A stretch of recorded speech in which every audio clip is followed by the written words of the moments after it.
Well, mandatory mini camps getting up and running across the NFL, and all eyes will be on some of the young bucks set to get busy on Sunday. That includes Jacksonville's #1 overall pick, Travon Walker there, coming from Georgia, became the first overall pick in that Kirby Smart era for UGA. The now former Bulldog, of course, coming off that national championship and hoping to carry a little bit of that buzz into his new squad there in Duval County. He's not the only rookie to keep tabs on here this fall. Aiden Hutchinson is another one, staying in the state of Michigan there with the Lions. Derek Stingley, the surprise pick at 3. Houston jumping up there to tag him, and right behind him when it comes to shutdown corners, Sauce Gardner going to the Jets, and rounding out that top 5, Kevon Thibodeau there as well, playing with the Jets, or the Giants here, up in NY.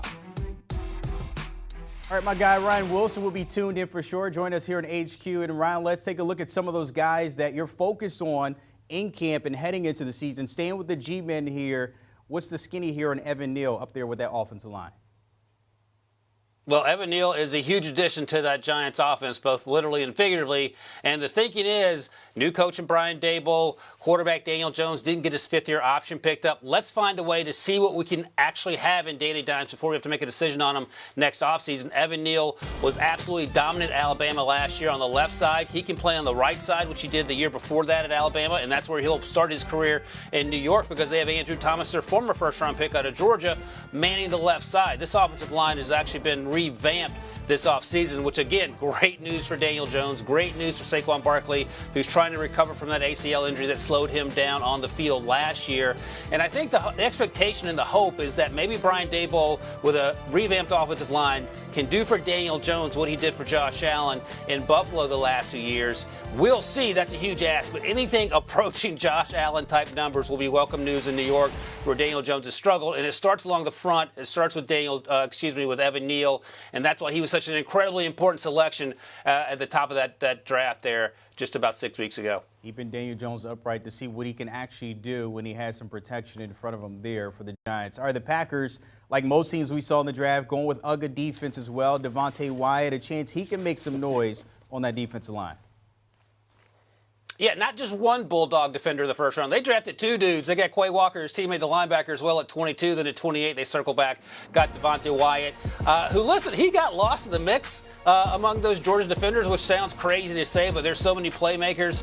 You mentioned Travon Walker at the top there. They had Nakobe Dean, who ended up going to the Eagles in round 3 somehow. But Devontae Wyatt showed up at the Senior Bowl and absolutely dominated. He was so incredibly explosive. He is strong. He uses his hands incredibly well. He has a quick first step. All the things that will help him translate to the next level. It doesn't hurt that he played at Georgia and faced the best competition week in and week out, and they absolutely dominated every single team they face. Now, look, he may face some competition from Jerron Reed, who they signed in the offseason. And if you go back and look at Kenny Clark, their all-pro standout in the middle of that defense, he was drafted first round in 2016. He only played about a third of the snaps his rookie season. Maybe that's what we see for Devontae Wyatt, but I think the overall takeaway is that this defense is getting younger, stronger, faster, better, and I think Devontae Wyatt's going to be the core of that, along with his teammate Quay Walker, along with their teammate from last year, the first-round pick, Georgia cornerback Eric Stokes. So I think that defense is going in the right direction as they compete and continue to compete and probably win, once again, the NFC North. Has some wheels to it, 300-plus pounds, 4.77. I just saw that there.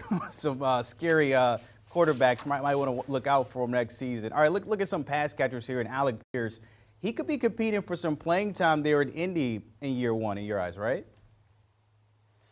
Yeah, so T.Y. Hilton is still out there. We'll see if the Colts decide to re-up him or not, but they need some help at the wide receiver position for their new quarterback, Matt Ryan. Now, look, they have Michael Pittman, and he is a really good football player, and I think he's going to continue to progress into that #1. But again, T.Y. Hilton's gone. Alec Pierce played at Cincinnati. He was Desmond Ritter's go-to guy throughout their careers together. And the most incredible thing about Alec Pierce is that he showed up at the combine, ran into 4.3s, jumped in the high 30s, 30-inch vertical, and I was talking to Brian Cook, his teammate who plays safety, and Sauce Gardner, who we just talked about.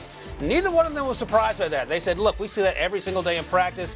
That is not news to us. It was certainly news to the media folk, and I think the Colts are intrigued with that athleticism and want to see that translate onto the field at the next level. He's incredibly experienced. It's just a matter of getting up to speed with that offense, with that playbook in Matt Ryan in Indianapolis. Stay in the AFC. We go over to Pittsburgh. The Steelers, they have some history with getting a receiver in the second round. George Pickens, the latest addition there to the Steel City. One of those guys that had the first-round talent before the injury. What do you expect from him here in year 1? Yeah, the injury, and there were some maturity concerns as well, and that probably saw him slip a little bit. But he's a first-round talent, as you know, Brandon. And you mentioned they have success with second-round wide receivers. They have success with big wide receivers as well.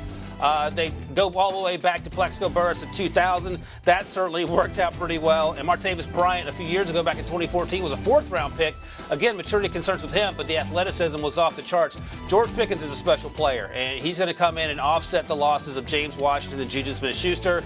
They also drafted Calvin Austin, in the fourth round to help with that as well. But this guy is big, he's fast, he's a huge catch radius, and he's going to make life easier for either Mitch Trubisky or Kenny Pickett, whoever ends up under center. Also make life easier for Deontay Johnson, who's looking to get paid, as well as Chase Claypool, not to mention tight end Pat Freiermuth. Again, the bottom line is they have a lot of young, talented options at the skill position players. It's just a matter of getting that quarterback position settled and making things go from there. All right, thoughts on Tyquan Thornton in New England? He has the speed, but I think when it comes to rookie wideouts, it's all about picking up the Patriot way. It takes some time for them to do so. Your thoughts on him there under Bill Belichick? So my man ran a 4.28. That gets your attention out of the start. I thought he was more of an early day 3 pick. Our guy Pete Prisco really liked him a lot. I think Pete was happy with where he went here in the second round. And look, the Patriots do things differently when it comes to the draft. They took Cole Strange, the offensive tackle out of UTSA, in the first round, and everyone was shocked by that. He's also a really good football player. So what are you getting in Tyquan Thornton? You're getting an absolute burner. He's not, you can see there, he's not a big guy. And he said, look, I've always been skinny. I just need to get stronger. And I can get stronger without adding weight necessarily. But now suddenly this wide receiver group is pretty deep. They traded for Devontae Parker. They have the guys like N'Keal Harry, their former first-round pick, who hasn't worked out yet, but maybe he's better suited for a number 3 or number 4 role. They have Nelson Aguilar as well, not to mention these tight ends and Hunter Henry, Jonnu Smith, and the 2 they drafted a few years ago in the third round, Dalton Keene and Devin Asiasi. So, again, Mac Jones is going to have a lot of guys to choose from, and now he has a legit deep threat in Tyquan Thornton, who can literally run by anyone in the league except for maybe Tyreek Hill, should he happen to play cornerback for the Dolphins when they meet up with the Patriots this season. Yeah, 4.28 is blazing fast. Of course, Bill Belichick and Mac Jones, they appreciate that heading there to New England. As always, Ryan Wilson, we appreciate you tapping in here on HQ. Do you want a sports network that delivers everything that matters about the game? The highlights, the picks, the instant analysis, no yelling, no fake debates, no politics. Hit the subscribe button and never miss a moment.